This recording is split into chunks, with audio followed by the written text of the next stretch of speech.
I did it. But one of the most fascinating experiences of meeting somebody I had dude,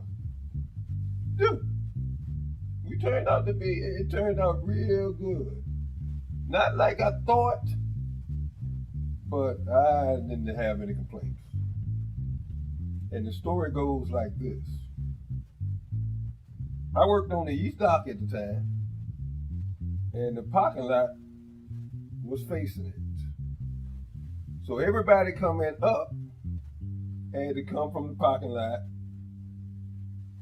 through the turnstile, up the ramp, onto the platform to get on into the building. So you got to see everybody. You got to see everybody.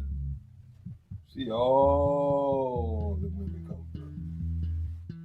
And I mean, there were some nice ones. Yes, sir. Well, during one of these times, we sitting there, because it's me and a few other guys, and we just, when everybody come in, you know what time they come in, so you kind of be out there and see how the women looking when they come in. Well, I started noticing this young lady, and she started, catching my attention.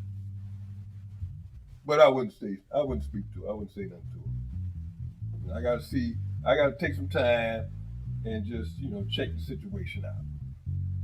I don't like being blindsided by women. So time went on, a few weeks or whatever, because I know where she worked at. So I want to know her. And as she keep coming through, then I start deciding, okay, I want to meet her. I want to meet her. Now she was nice, but they all were back then.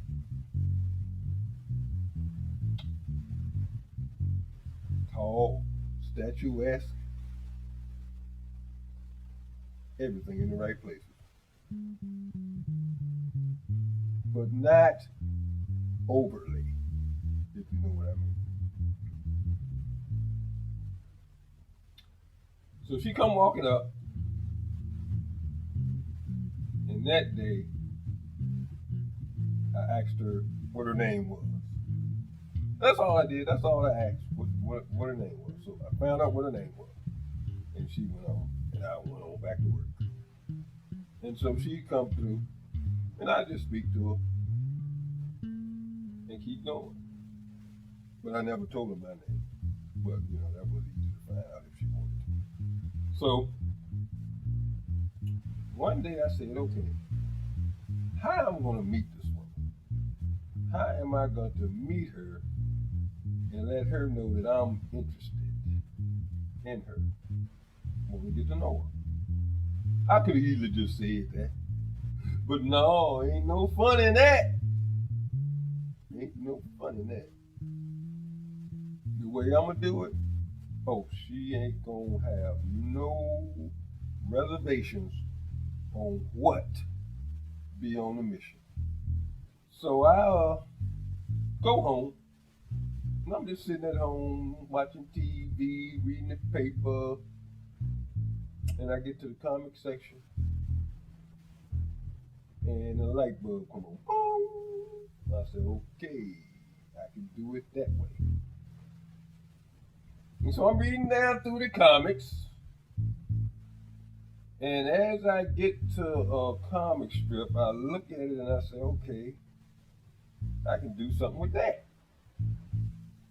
So I get the comic book, the comic strip, cut it out, and throw it over on the table. Don't never be in a rush to do nothing, because you got to do it the right way. You got to do it the right way if you want to make that right impression.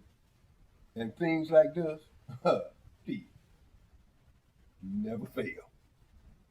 So I get to work, and she come through, and I speak to her. She going on, I come on back. She ain't paying no attention. She ain't paying no attention. to what's getting ready to happen to her. So, a couple of days later, because I know where she worked at, I'm sitting at home and I say, okay, I done figured out what I want to do, how I want to do it, and it's going to get done tomorrow. So, I get my comic strip from over here, white out so and so and so, so and so and so, so and so, so, white out that, and then I write in what I want to say. Okay, that'll do it. Take it, put it in a card, make an envelope, stick it in there. Yeah, because we gonna meet tomorrow. So tomorrow comes, I come on to work, and I got my card. So I'm out there. I know what time she coming in, so I'm out there, and I take my card, and I walk over to her. I said, "Excuse me, but I got something for you." And she look at me, and I reach in my pocket and give it to her, and go on back to work. So she standing there with the card and the other women, because she won't by herself coming up at that time. She won't by herself all day. And so they see it, going on in, she going on in. So I'm out here, wait, time going by, and here comes somebody coming out here. Yo, man, huh? Somebody in there want to see you. I said, who are you talking about? Who want to see me? He said, I ain't gonna tell you. You just come in here and see. I said, all right. So I go on walking. I get to the double doors, step inside the building and look up the aisleway, and there she goes standing there. But there's a whole crowd of people standing there too. So I'm like, why is all them people standing up there? It was right by the break room door, so I said, why is all them people standing right there? And so after the shock of that wore off, then I gather myself and I walk on up there to her. And we speak, and everybody just watching us speak. So I look around and then I just grab her and take her on out. I said, come on, we're going away from the crowd. You know? And so we walk on out back to the double doors to go outside.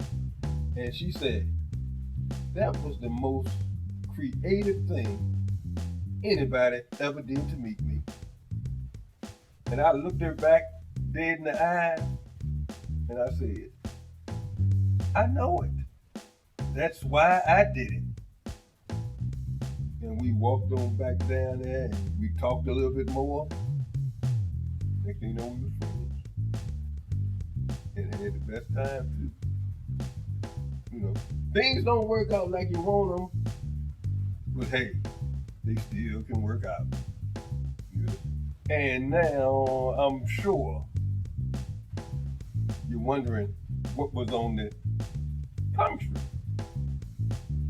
Nothing elaborate, because you can't put much on that, and you don't need to say a whole lot to get a point across like that. But it was a Linus and Charlie Brown comic strip. Charlie Brown and Linus talking to each other. And it's the 3 panels. And so I first had Charlie Brown said to Linus, yo, man, you know so and so and so?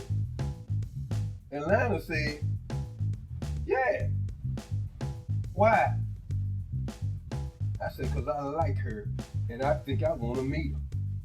And Linus was like, really? And Charlie Brown was like, yes, sir. And Linus said, okay. And that was it. Just that little bit. Next thing I know, we friends, as I said before. Yes, sir. Meeting people, especially women. Oh, I mean, you can make an impression if you know what to do and know how to go about it. That's it. And as they say, the rest is